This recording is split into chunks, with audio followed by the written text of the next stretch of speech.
India's number 1 varicose veins hospitals ఐబీసీను సంప్రదించండి. మీ నొప్పి లేని ప్రయాణాన్ని ప్రారంభించండి. నమస్తే రమగారు. నమస్తే జయ. రమగారు, మీ ఫ్రెండ్స్ లిస్ట్ తీయండి ఒకసారి. ఓకే, వరుస పెట్టి అందరికి విషెస్ చెప్పండి. ఎందుకో తెలుసా, మనకి ఫ్రెండ్షిప్ డే వస్తుంది రమగారు. ఏటా వస్తుందిగా, ప్రతి సంవత్సరం వస్తుంది. అన్ని దినాలతో పాటు ఇది కూడా ఒక రోజు. కాబట్టి మీకు లిస్ట్ ఎక్కువ కాబట్టి చిన్నప్పటి నుంచి ఉన్న ఫ్రెండ్స్ ఇంకా టచ్ లో ఉంటారు కదా. మీకు కొంతమంది ఉన్నారు ఆల్మోస్ట్ ఏ క్లాస్ నుంచి ఉన్న వాళ్ళు ఇప్పటి వరకు ఇంకా టచ్ లో ఉన్నారు రమగారు? 1 నుంచి 5 దాకా గూడూరులో చదువుకున్నాను నేను. అదొక కాన్వెంట్. ఈ కాన్వెంట్ లో చదువుకున్న వాళ్ళలో ఒక మాధవి టచ్ లో ఉంది 1వ క్లాస్ నుంచి. 4th క్లాస్లో చేరాడు జనార్దన. 4th నుంచి 10th దాకా తను హై స్కూల్ కూడా మాతో పాటే ఉన్నాడు. జనార్దన టచ్లోనే ఉన్నాడు. ఈ 1వ క్లాస్ నుంచి 5వ క్లాస్ దాకా ఆదిలక్ష్మి, వీళ్ళందరూ కొంతమంది ఉండేవాళ్ళు. కానీ ఆదిలక్ష్మి మళ్ళీ మధ్య టచ్లో, తనకు తొందరగానే పెళ్ళి అయిపోయింది. 1 to 5th అయినా కూడా మళ్ళీ టచ్లోకి వచ్చారు. ఇంకా ఉన్నారు అట్లా. చిట్టుగూడూరు అంటే ఇప్పుడు మా సొంత ఊళ్ళో ఆడుకునే కజిన్స్ పిల్లలు వాళ్ళు ఉన్నారు కదా, చిన్నప్పుడు ఆడుకున్న వాళ్ళు.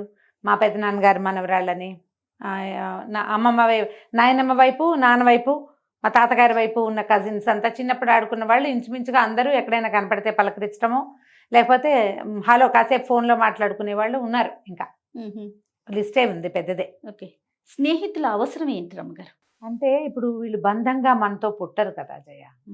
మనతో పుట్టిన వాళ్ళు అక్కయ్యలని, చెల్లెళ్ళని. వీళ్ళకి మనకి బాంధవ్యం రక్త సంబంధంతో పాటుగా బాధ్యతలు, బరువులు, ఏదైనా ఆస్తనో పాస్తనో పంచుకునేవో ఉంటాయి కదా. గిల్లి కజ్జాలు, అవంతా అన్ని చోట్ల ఉంటాయి అంటారా? అవన్నీ ఉంటాయి. కాకపోతే స్నేహితులతో ఏంటంటే బాంధవ్యాలు ఉండవు. మనం స్నేహాన్నే పంచుకుంటాం కానీ ఇంకా పెద్ద మన మధ్య డబ్బులు వ్యవహారాలు ఏం ఉండవు కదా. అయినా వీళ్ళు మన అక్కచెల్లెళ్ళు అన్నదమ్ములతో పాటుగా స్నేహితులు కూడా చివరిదాకా ఉంటారు. మనం ఎంతమందిని ఉంచుకుంటాము లేదా ఎంతమంది మనతో ఉంటారు అనేది ప్రీ డిసైడెడ్. నేను అనుకోవటం ముందే రాసుకుని వస్తాం మనం ఫ్రెండ్స్ విషయంలో. ఖచ్చితంగా జయ, ఖచ్చితంగా చిన్నప్పటి నుంచి ఉన్న స్నేహాన్ని అలాగే కంటిన్యూ చేసి చివరిదాకా, ఎంత వాళ్ళు 50 ఏళ్ళు దాటినా కూడా స్కూల్ మేట్స్ కలిసి ఉండేవాళ్ళు మా గ్రూప్స్లోనే బోళ్ళంతమంది ఉన్నారు. ఇప్పుడు నేనైనా మా శారదకి నాకు చాలా గ్యాప్ వచ్చింది మధ్యలో. ఒక 7-8 సంవత్సరాలు, 5-6 సంవత్సరాలు పెద్దగా మాట్లాడుకోలే. దాని ప్రవాహంలో అది కొట్టుకుపోయింది, నా ప్రవాహంలో నేనున్నా. మళ్ళీ ఒకసారి మళ్ళీ కలవడానికి కుదిరింది. మేము అప్పుడు కూడా ఉత్తరాలు రాసుకోవటం అవి మాకు అలవాటు ఏం లేదు. ఎప్పుడు కలిసినా రోజు కలుస్తున్న వాళ్ళలాగానే ఉండేవాళ్ళం జనరల్గా మాట్లాడుకుంటా. ఇప్పుడు కూడా అంతే, అరమరికలు లేవు. నువ్వు ఇది బాగుండలేదు, ఇది సరిగా లేదు, అది బాగుంది, అలా చెప్పుకోగలము. ఒకళ్ళనొకళ్ళు విమర్శించుకోగలము, సరి చేసుకోగలము. ఇలాంటివి కొంతమందితో కుదురుతాయి. అవును. ఇప్పుడు వాళ్ళు ఖచ్చితంగా ఏ కిందటి జన్మలోనో ముందు జన్మల్లోనో స్నేహం అయితేనే కాదా, వాళ్ళకి మనకి ఏదో అనుబంధం ఉండే వస్తారు వాళ్ళు మనతో పాటు. ఓకే, నేను దాన్ని నమ్ముతాను ఖచ్చితంగా. కొంతమంది నిలబడతారు, కొంతమంది ఏంటంటే పలకరింపుల వరకు ఖచ్చితంగా ఉంటారు. ఎక్కువ మనసు ఇచ్చి పుచ్చుకో. కానీ మనకి లేట్ ఏజ్లో కూడా 40లు 50లు వచ్చాక కూడా కలిసిన మనుషులు అలాగే మనసు ఇచ్చి పుచ్చుకుని ఎక్కువ స్నేహంగా ఉండి ఆ తర్వాత మనవన్నీ గుండెల్లోది చెప్పుకునేటట్టుగా ఉంటారు. స్నేహితులు అవసరమే చేయ. మనకి ఎంత గుంపు సమాజం సొంతది ఉన్నా మనని మనంగానే స్వీకరించేవాళ్ళు. నువ్వేమిటో అదే, వాళ్ళకి అదే కావాలి. నీలోని ఏ మెరుగుని వాళ్ళు చూడలేదు, వాళ్ళకి అది అక్కర్లేదు. మెరుపులు ఉంటే నీవన్నీ నీవే, అవి స్నేహితులకు అవసరం లేదు. ఇప్పుడు ఆ అవసరం లేని వాళ్ళు ఎవరో వాళ్ళు నిజమైన స్నేహితులు. వాళ్ళని ఉంచుకోవాలి మనం. ఎందుకంటే ఎప్పుడో ఒకప్పుడు మనం మనలాగా ఉండాలి కదా. మనం ఏం చేస్తాం, సమాజంలో 3 అంతులు మనం ఎవరోగానే చూపిస్తాం.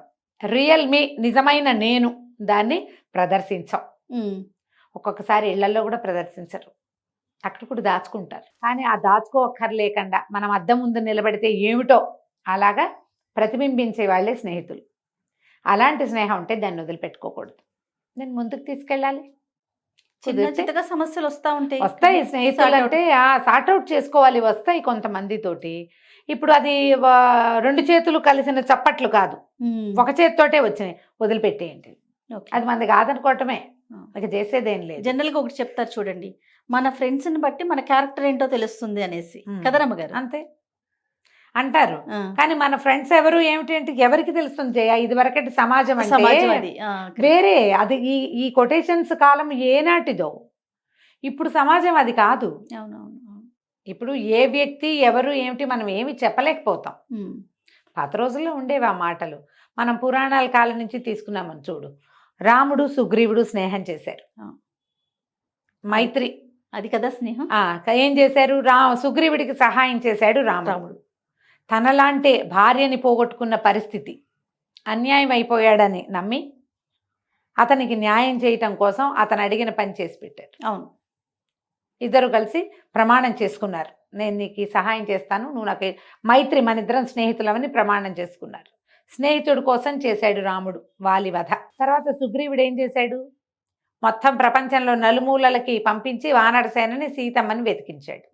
ఇగో మీ ఆవిడ ఇక్కడ ఉంది, ఎలవయ్యా అని చెప్పల, నీతో నేను వస్తా, నీ కష్టంలో నేనుంటా, నువ్వు నా దాంట్లో నువ్వు నిలబడ్డావు, నా దగ్గర నువ్వు నిలబడి నాకు రాజ్యాన్ని ఇప్పించావు, అలాగే నేను నీ భార్య కోసం వెతుకుతున్నావు, అది నేను ఇప్పిస్తానని తనదే సైన్యం. రాముడికి ఏముంది సైన్యం? వాళ్ళిద్దరూ అన్నా తమ్ముడు అంతే. మిగిలిన గుంపంతా వీళ్ళే కదా, వానరులే మొత్తం. తన సైన్యాన్నే తీసుకుని యుద్ధం చేశారు. చివరికి ఆయనకి భార్యను సంపాదించుకోవటానికి పూర్తి సహాయం చేశారు. ఆయన యుద్ధం ఆయన చేసుకున్నాడు. ఆయనకి సపోర్ట్ అంతా సుగ్రీవుడే కదా చేసింది. మళ్ళీ వెళ్ళి ఆయన పట్టాభిషేకం చేసుకున్నప్పుడు చూసుకుని వచ్చారు. తర్వాత కాలంలో చూస్తే చూడండి, దుర్యోధనుడు కర్ణుడు, వీళ్ళిద్దరిది కూడా విడదీయరాని స్నేహం. కర్ణుడు అవమానం పాలవుతున్న కర్ణుడిని గెలిపించాడు దుర్యోధనుడు. అధర్మం అని తెలిసినా తనని నిలబెట్టిన వాడికి చివరి దాకా నుంచున్నాడు అతనితో పాటు కర్ణుడు. అవి స్నేహం అంటే. మళ్ళీ అందులోనే అదే మహాభారతంలో ఇంకా 2 స్నేహాలు చర్చకొస్తాయి. కృష్ణార్జునులు. అవునండి కదా. ధర్మం పక్కన నిలబడి ఉన్న అర్జునుడితోటి చివరి దాకా భగవంతుడైన కృష్ణుడు నిలబడ్డాడు. నిలబడి ఆయన నేను యుద్ధం చేయలేను, నా వల్ల కాదు అంటే, సరే అనకుండా, సరేలే నువ్వు చేయలేవా, సరిపోని మానే అనలేదు. కర్తవ్యం బోధించాడు. స్నేహితుడంటే ఆయన. నిజమైన స్నేహం ఏమిటి? నువ్వు ఏ తప్పు చేసినా నీ వెనకాల నుంచోటమే కాదు, నువ్వు పొరపాటు చేస్తుంటే నిన్ను సరిచేసి నుంచోబెట్టడం కూడా స్నేహమే. ఇదొక రకం స్నేహం, అదొక స్నేహం. ఇది వాసికెక్కిన స్నేహం ఏది? ఇది కర్తవ్య బోధ చేసిన వాడు నిజమైన స్నేహితుడు. మళ్ళీ ఇదే భారతంలో మనకి ఇంకో కథ చూపిస్తారు, కృష్ణ సుధామ. కృష్ణుడు కుచేలుడు. పేదరికంలో ఉన్న కుచేలుడిని కరుణించాడు భగవంతుడి స్వరూపంలో ఉన్న ఆయన మిత్రుడు. ఉత్తమ మిత్రుల కథల్లో వీళ్ళ కథలు కూడా చెప్పుకుంటాం. నా మటుకు నాకు కృష్ణార్జునుడు అంత అద్భుతమైన స్నేహితులు ఇంకెవరూ లేరు. అవును రమ్మగారు. ఎప్పుడు కూడా స్నేహితుడు అనేవాడు కర్తవ్య బోధ చేయాలి. ఆయన భగవంతుడు అయ్యుండి కూడా అయ్యుండి నిలబెట్టి అతన్ని పొరపాటు చేయనివ్వకుండా, కర్తవ్యం నుంచి విముఖుడు కాకుండా, బయటికి వెళ్ళిపోకుండా, నువ్వు ఇది చేయవలసింది, అది ప్రపంచానికే బోధించాడు కదా. ఇట్లా బోల్డ్ అని కథలు చెప్పుకోవచ్చు మనం. మనకు అసలు ఎన్ని రకాల గాథలు కనిపిస్తాయో చరిత్రలో కూడా. ఉత్తమ మిత్రులు ఎంతమందో చివరి దాకా స్నేహితుల కోసం నిలబడ్డ వాళ్ళు చరిత్రలోనూ ఉన్నాయి, మన జానపద గాథల్లోనూ కనిపిస్తాయి. ఇప్పుడు లేటెస్ట్గా చెప్పుకునే ఎన్నో రకాల కథల్లో కనపడతాయి కదా. ఈ తరం పిల్లలకి మీరు ఏం చెప్తారు అమ్మగారు ఫ్రెండ్షిప్ చేసేటప్పుడు? ట్రాన్స్పరెంట్గా ఉండండి. స్నేహితుల దగ్గరైనా కనీసం మీరేమిటో తెలియనివ్వండి. అవతల వాళ్ళు సరి చేయటానికి పూనుకుంటే సరే అయిపోండి, అప్పుడే స్నేహాన్ని నిలబడుతుంది. మిగిలిన వాళ్ళతో మనకి సమాజాలు చిన్నవి. ఫ్యామిలీ సమాజం, కుటుంబ సమాజం చాలా చిన్నది. మనకి తాతలు ముత్తాతలు అన్నదమ్ములు వాళ్ళు తగ్గిపోయారు. నాన్నలకు అన్నదమ్ములు, అక్క చెల్లెళ్ళు, అమ్మకి అక్క చెల్లెళ్ళు, అన్నదమ్ములు తక్కువ. మనకి తక్కువే. స్నేహితులే మనకి ఇప్పుడు ఉన్నారు. ఈ ఉన్న స్నేహితుల్ని జాగ్రత్తగా కాపాడుకోండి. ఇందులో ఈగోకి పోవద్దు, అహంకారానికి, భేషజానికి, వీటికి పోయి ఆత్మాభిమానం ఎక్కువైపోయి స్నేహితుల్ని పోగొట్టుకుంటారు చాలామంది. దాన్ని పోగొట్టుకోవద్దు. మనకి మంచి మాట చెప్పేవాళ్ళు చాలా తక్కువ ఉన్నారు. మంచి మాట చెప్పే స్నేహితులు కనుక దొరికితే వాళ్ళని పోగొట్టుకుంటే ఇక మీరు సంపాదించుకోలేరు, ఇంక దొరకదు. అది ఓసారి పోగొట్టుకుంటే పోయినట్టే. అంతేగా. వర్షపు చుక్క చేత్తో పట్టుకోలేదు, కిందకెళ్ళింది, వెళ్ళిపోయింది, పైనుంచి పడిందే కదా. మీకు అయాచితంగా లభించిన స్నేహితులు అందరూ కూడా మీకు భగవంతుడు ఇచ్చిన వరాలు. వాటిని కాపాడుకోవాలి. కాపాడుకోలేకపోతే ఇక చేయగలిగేది ఏం లేదు, ఇక దొరికిన దాంతో ఉండటమే. అయితే మళ్ళీ ఇందులో ఫిజికల్గా మనుషులు కలుస్తూ ఉండాలి జయ. మనం ఇవాళ రేపు ఏమయ్యాము, ఆన్లైన్ ఫ్రెండ్షిప్లు ఎక్కువైనాయి మనకి. ఎవరో ఎక్కడో అన్నోన్ పర్సన్ అన్నోన్ పర్సన్స్, నీవు నేను సేమ్ టేస్ట్, ఆహా నువ్వు ఎంతో బాగా చేసావు, నీ అంత అందగత్తెవి నువ్వే, లేదా నీ అంత అందగాడివి నువ్వే, నీ అంత తెలివైన వాడివి, నీలాంటి ప్రవర్తన ఏం తెలిసింది నీకు? అవునండి. వాళ్ళు ఏం చూపిస్తున్నారో అదే కదా సినిమా లాగా, సినిమాయే కదా అదంతా. ఖచ్చితంగా. ఇప్పుడు ఏదైనా చూడు, ఏదో ఒక సినిమా చూస్తాం, కథానాయకుడు అద్భుతమైన వాడు, ఏమో బోల్డ్ అని ఉంటాయి, కళ్యాణ గుణాలు ఉంటాయి కథానాయకుడికి, మనం కథానాయకుడు ప్రేమలో పడతాం. కళ్యాణ గుణాలన్నీ రైటర్ రాసినవని, డైరెక్టర్ చేయించినవని నమ్మని అనుకోం మనం, క్యారెక్టర్వి, వ్యక్తివి కాదు. అవును. ఈ సేమ్ అలాంటిదే ఇప్పుడు మనకి ఈ ఆన్లైన్ స్నేహాల్లో కూడా వాడు నీకు నచ్చేవన్నీ చూపిస్తాడు. అవేవో రంగులు మారుస్తాయిట, పువ్వులు సీతాకోక చిలుకల్ని ఆకర్షించడానికి, మనుషుల్ని ఆకర్షించడానికి చేసేవి. వాళ్ళు ఒరిజినల్గా అది అవునో కాదో తెలుసుకోకుండా మనసులు ఇచ్చేయకండి అయ్యా, అమ్మ కూడా, అబ్బాయిలు అమ్మాయిలు కూడా. నీ నవ్వు బాగుంది, నీది బాగుంది, ఏవో బాగుంటాయి ఫోటోల్లో, 100 ఫోటోలు తీస్తే ఓ ఫోటో చక్కగా ఉన్న ఫోటో పెట్టుకుంటాం అందులో మనం, అంతే. అదే మన ఒరిజినల్ థింగ్ కాదు. ఒక గ్లాన్స్, ఒక ఏమన్నా ఒక చిన్న షేడ్ అది, అంతే. కాబట్టి కొంచెం జాగ్రత్తగా ఉండండి. చిన్నతనపు స్నేహాలు ఉంటే వాటిని కాపాడుకోండి, పాడు చేసుకోవద్దు స్నేహాల్ని. చాలా బాగా చెప్పారు అమ్మగారు. ఎందుకంటే ఆన్లైన్ మోసాలు, పెళ్ళైన వాళ్ళు అలానే, అంటే సందర్భం కాకపోయినా మళ్ళీ మాట్లాడుకోవాల్సిన విషయం కదా. చిన్నపిల్లలు అలానే చేస్తున్నారు, పెద్దవాళ్ళు, బాధ్యత తెలిసిన వాళ్ళు కూడా మొహం చూడకుండానే ఫ్రెండ్షిప్లు చేయటం, అది ఎక్కడికో దారి తీయటం, అదే జీవితాలని నాశనం చేసుకునే వాళ్ళని కూడా మనం చూస్తూనే ఉన్నాం కదా. కాస్త జాగ్రత్తతో ఉండాల్సిన అవసరం అయితే ఉంది. అయితే ప్రెసెంట్ మీతో రెగ్యులర్గా టచ్లో ఉన్న వాళ్ళు ఎవరైనా ఉంటే ఒకసారి మాట్లాడండి అమ్మగారు. ఫ్రెండ్ ఫ్రెండ్స్ కొంతమంది రెగ్యులర్ టచ్లోనే ఉంటారు జయ. శ్యామల కొంచెం ఎక్కువ రెగ్యులర్ టచ్. ఆవిడ మాట నేను ఎప్పుడు వింటూ ఉంటాను మీ నోటి వెంట, శ్యామల గారు. అంటే కొంచెం లేట్ ఏజ్ ఫ్రెండ్షిప్. ఓకే. ఇప్పుడు ఒక 2 ఏళ్ళు అట్లా, 2-3 ఏళ్ళు నాకంటే చిన్నవారు.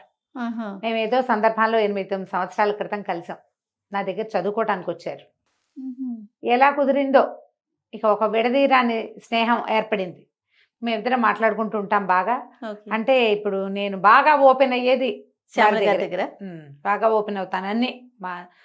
నా రకరకాల ఇష్యూస్, నేను ఫేస్ చేస్తున్నవి, నాకు వచ్చిన ఇబ్బందులు, ఏం చేయాలో తెలియనప్పుడు, తోచనప్పుడు సలహా కింద నాకు సలహా ఇవ్వడానికి మాకు అక్కయ్యలు ఉన్నారు పుష్కలంగా. అయినా సరే శ్యామల గారిని కూడా టచ్ లోనే ఉంటాను, రెగ్యులర్ గా మాట్లాడుతూనే ఉంటాం. ఒకసారి మాట్లాడండి అమ్మగారు, ఫోన్ చేయనా, విషెస్ చెప్పండి. హలో హలో రమాగారు, చెప్పండి. ఏం చేస్తున్నారు శ్యామల? చెప్పండి, ఏం చేయడం లేదు, చెప్పండి కూర్చున్నాను. ఏం లేదు, నేను స్టూడియోలో ఉన్నాను. నైస్ చెప్పండి. ఫ్రెండ్షిప్ డేటా ఇవాళ. జయ విషెస్ చెప్పిస్తోందని చెప్పండి. మీకు విషెస్ చెప్పించడానికి ఫోన్ చేస్తుంది జయ. అంటే నేను ఫ్రెండ్ డేలు వాటికి పెద్దగా ఇష్టపడను కదా, అందుకని విషెస్ చెప్పకపోతే పోనీ ఒకసారి హలో అనండి. Thank you friendship day, you are my bestest friend. అదే. శ్యామల గారు బాగున్నారా? బాగున్నాను. Thank you. 2 రోజులకు ఒకసారి ఫ్రెండ్షిప్ డే రోజు కాల్ చేయించారు. 2 days కి ఒకసారి నేను రమ గారు కలిసిన ప్రతిసారి 2 days కి ఒకసారి మీ పేరు వింటూ ఉంటానండి నేను రమ గారి దగ్గర. ఒక్క 2 మాటలు మా రమ్మగారి గురించి మీ ఒపీనియన్, అంటే యాజ్ ఏ ఫ్రెండ్గా మీరు, అంటే నేను ఒక గెస్ట్గా, లేకపోతే నాకు ఒక సిస్టరు, మదర్, ఇట్లా నా ఫీల్ వేరు. ఒక ఫ్రెండ్గా మీరు రమ్మగారిలో మీకు బాగా అద్భుతమైన విషయం ఏమనిపించింది? ఒక ఫ్రెండ్గా మీరు ఎలా చూస్తారు ఆవిడ్ని? రమాగారిలో అన్ని విషయాలు నచ్చుతాయి నాకు. ఒక్కటేముంది, అన్ని ఇష్టం. ఆవిడ ఎంత బాగా మాట్లాడతారు, ఎంత చక్కగా ఇతరులని అర్థం చేసుకుంటారు, వారి సమస్యల పట్ల ఎంత కన్సర్న్ చూపిస్తారంటే, సొంత ఇంట్లో సిస్టర్స్, పేరెంట్స్ ఎంత కన్సర్న్ తో ఉంటారో అంత కన్సర్న్ చూపిస్తారు ఎదుటి వాళ్ళ బాధ గురించి. ఎవరి గురించి పొరపాటును కూడా, ఒక్క మాట కూడా, పొరపాటును కూడా ఎటువంటి చెడ్డ మాట రాదు అసలు. అందరి గురించి మంచిగా ఆలోచిస్తూ ఉంటారు. ఇప్పుడు that is the greatest quality రామగారిలో. చాలా ఎటువంటి సిచ్యువేషన్ లోనూ తొణకరు, వెనకరు, నిదానంగా కూర్చుని ఆలోచిస్తారు. దానికి పరమాత్మ ఉన్నాడు, ఆయన చూసుకుంటారు. ఇది నేను కూడా చూసానండి, ప్రత్యక్షంగా చూస్తా ఉంటారు అమ్మగారిని. ఎలాంటి సిచ్యువేషన్ వచ్చినా, అంటే జీవితం కదా, అన్ని చూస్తా ఉంటాం మనము. కష్టం వచ్చినా సుఖం వచ్చినా ఒకేలాగా స్పందిస్తూ ఉంటారండి. ముఖ్యంగా ఏదైనా సమస్య వచ్చినప్పుడు కూడా ఆవిడని చూసి నేను ఎన్ని నేర్చుకుంటాను ఎప్పుడు చెప్తూ ఉంటారు అమ్మగారిని. గుండె ధైర్యంగా ఎలా ఉండాలి, సమస్య వచ్చినప్పుడు దాన్ని మనం ఎలా తీసుకోవాలి, ఎలా తీసుకెళ్ళాలి అనేది. Anyhow exactly. Thank you so much అండి. కూడా అంతే. Thank you for this opportunity. Thank you Rama గారు. థ్యాంక్ యూ అండి. Happy friendship day. Wow super. నా బదులు మీరు చెప్తున్నారు శ్యామల, హ్యాపీ ఫ్రెండ్షిప్ డే. మాట్లాడతాను మళ్ళీ థ్యాంక్ యూ. మళ్ళీ మాట్లాడతాను. Okay, thank you. Bye bye. Thank you Shyamala గారు, thank you so much. Right, ఎంత చక్కగా చెప్పారు చూడండి రమ్మగారు. అంటే ఇప్పుడు అందరినీ మనం ఒకేలా కనపడతామా జయ? కనిపించాం. నాకు ఒకలాగా ఉంటారు, ఇంకొకరికి ఒకలాగా ఉంటారు, ఇంట్లో ఒకలాగా ఉంటాం, అంతే కదండి. క్యారెక్టర్ ఇప్పుడు గ్లాసులో పోస్తే టీ గ్లాసుడు, అదే కప్పులో పోస్తే కప్పుడు, అంతే కదా. వీటితో ఏంటంటే మామూలుగా కొంచెం జ్యోతిష్యం తెలుసు శ్యామలకి. ఇలాంటి విషయాలు ఏమైనా మాట్లాడుకునేటప్పుడు నేను ఏమనుకుంటానంటే, నా బేసిక్ నా ఐడియా ఇంతే ఉంటుంది. నేను చాలా సార్లు అదే చెప్తా, దేనికైనా సమయం రావాలి, దేనికైనా భగవంతుడు ఒప్పుకోవాలి మనని.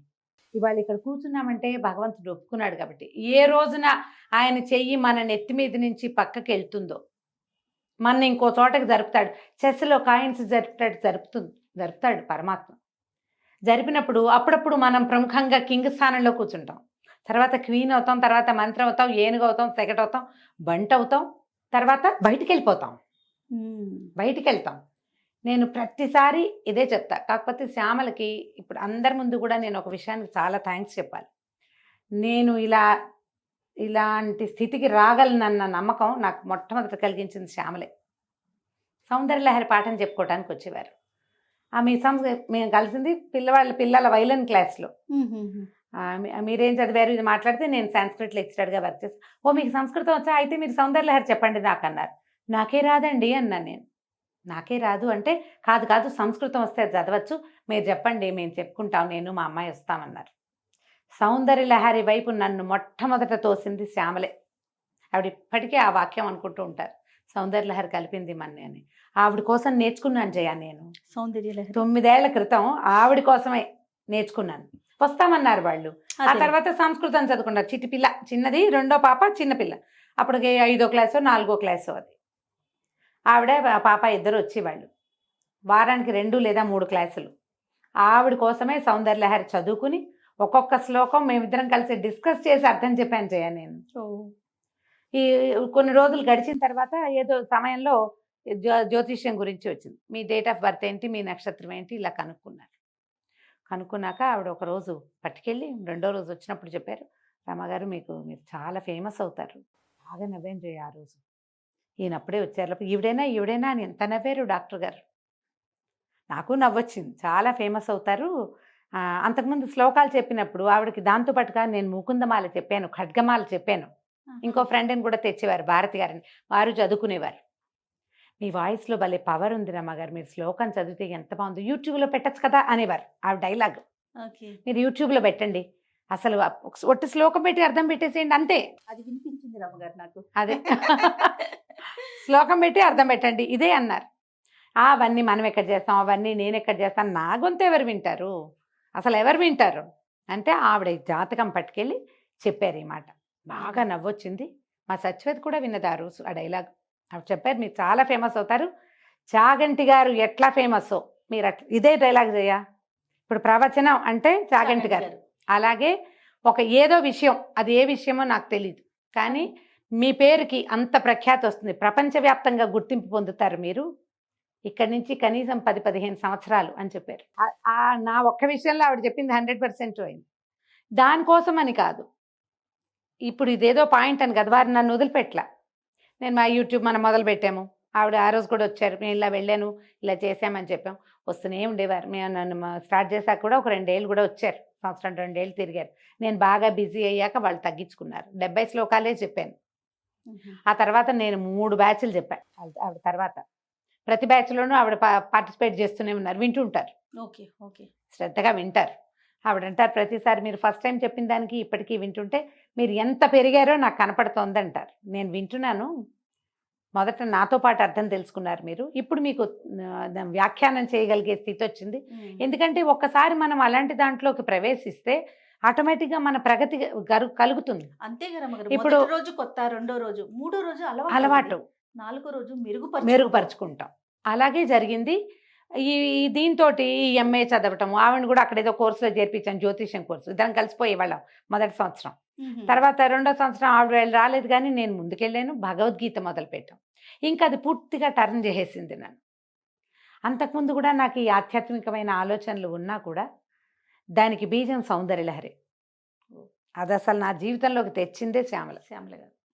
ఇక మా ఇద్దరికి ఇంకేం లేవు, మేమిద్దరం కామన్గా మాట్లాడుకుని అన్నిటి గురించి మాట్లాడుకుంటాం. అదే నా ఏదైనా టెన్షన్ ప్రెషర్ వచ్చినా ఇంట్లో వాళ్ళందరితోటి పంచినా పంచకపోయినా ఈవిడితో పంచుతాను నేను. ధైర్యం చెప్తారు. అది ముందు ధైర్యం కదా. నేను కొన్ని విషయాల్లో ఆవిడకి సపోర్టు, ఆవిడ కొన్ని విషయాల్లో నాకు సపోర్టు. ఒక 9 ఏళ్ల క్రితం అంటే ఎంత లేట్ ఏజ్ ఫ్రెండ్షిప్ కదా.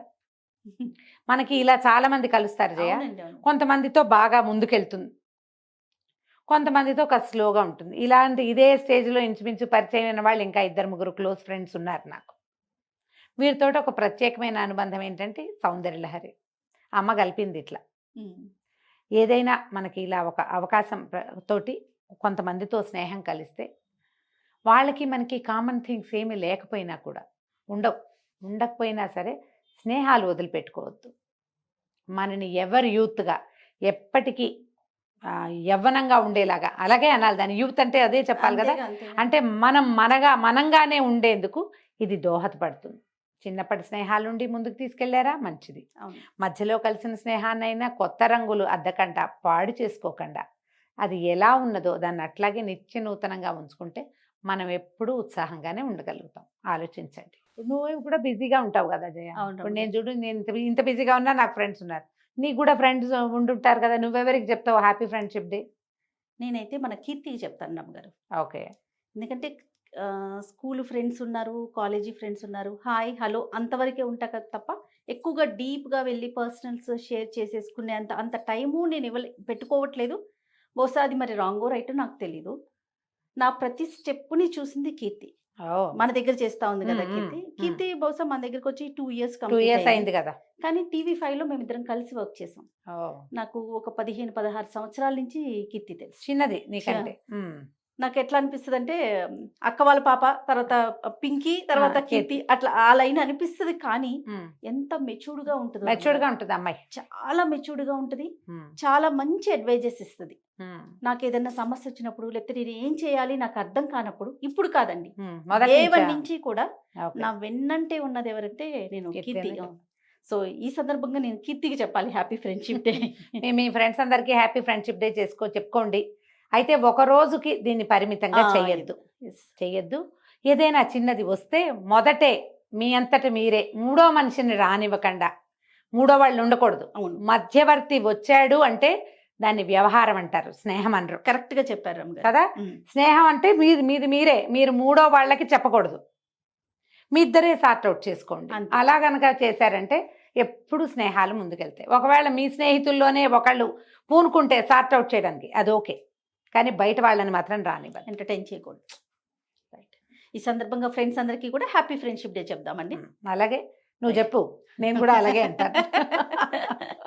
చెప్పేశాను already. Thank you so much రమ్మ గారు. నమస్తే. నమస్తే జయ.